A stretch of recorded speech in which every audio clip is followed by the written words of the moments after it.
Greetings, greetings. Such a great honor and privilege to be with you on Drops of Dew. As we always say, when we learn how to master the drops of fall every morning, we don't have to necessarily wait for the rain.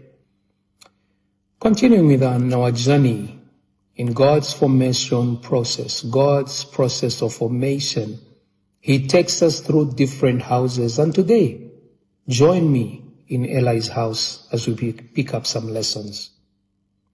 It is a house where your choices die. We see a young boy called Samuel serving in the house of Eli. He never had a choice whether to save or not. He was just taken to the temple as a little boy and told, this is where you ought to be. When we save in this house, our choices must die.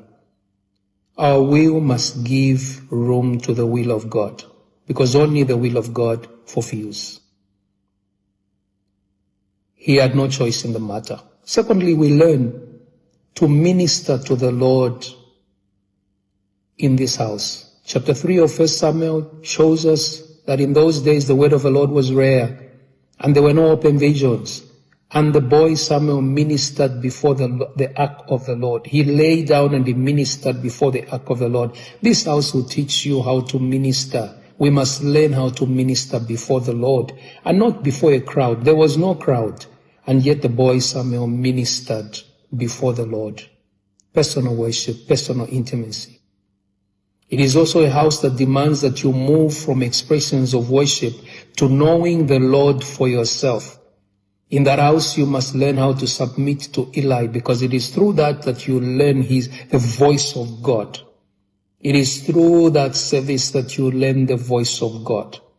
It is in that house that you encounter the Lord for yourself. The house of Eli is also a house of transitions in the order of priesthood.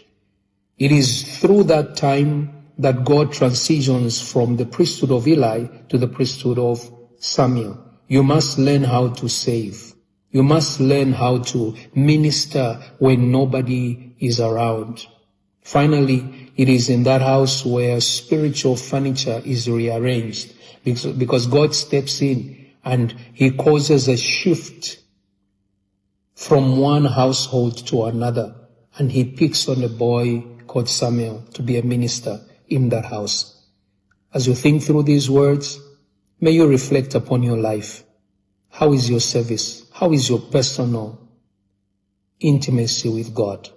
How are your personal times with God? Have a fruitful day in ELI'S house.